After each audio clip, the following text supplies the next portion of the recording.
எனக்கு கட்ட வேண்டிய பணத்தை கட்டிட்டு அதுக்கப்புறம் பேங்க் கட்டு. டேய் உனக்கு என்ன பண்ணடா நான் கட்டணும்? என் டீ கடை எரிச்சு நாசமாக்கணும்ல, அதுக்கு 50,000 ரூபாய் கட்டு. மூஞ்சி முகரையும் பாரு, நீ தானா ஊத்துனே எரிஞ்சு சாப்பிடா போச்சு. நீ இல்ல எடுத்து ஊத்த சொன்ன. நீ ஏன் தண்ணி மண்ணெண்ணெய் ஒரே மாதிரி கேன்ல வச்சிருந்த? நீ கூட தான் டீசல் பெட்ரோல் ஒரே மாதிரி டேங்க்ல வச்சிருக்க. என்ன ராஸ்கல், நான் அப்ப இருந்து பாத்துக்கிட்டு இருக்கேன், அதிக பிரச்சனை தரமா பேசிட்டு இருக்கேன்.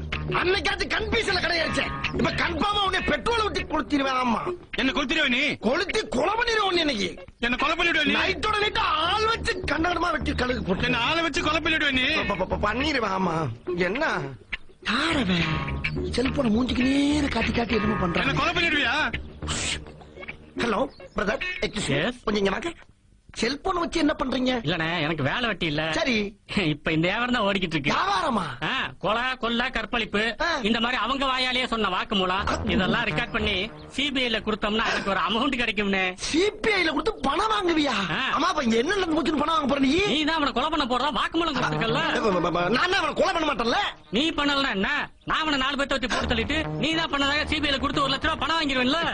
இப்ப என்னடா பிளான் இருக்கு? நீ கவர்மெண்ட் கொடுக்கிற 1 லட்ச ரூபாய் பணத்தை நீ கொடுத்தனா இந்த செல்போனை கொடுத்து நான் போயிட்டே இருப்பேன்ல. அப்படியே 50,000 வாங்கி கொடுங்க சார், உங்களுக்கு 10,000 ரூபாய் பணம் தரேன் சார். ஆமா, அப்ப 1.5 லட்ச ரூபாய் சேர்த்து இங்க வர்றா, இது பட்ட பகல் கொள்ள 2 பேரும் சேர்ந்து செய்யறது நல்லா இல்ல. அப்ப நான் போலீஸ் ஸ்டேஷன் என்ன போற? பேசிட்டு போலீஸ் ஸ்டேஷன் போற. இந்தாடா எடுத்துட்டு போங்க. தூக்கி எறிகிற டீசெண்டா கொடுப்பா. என்ன நீ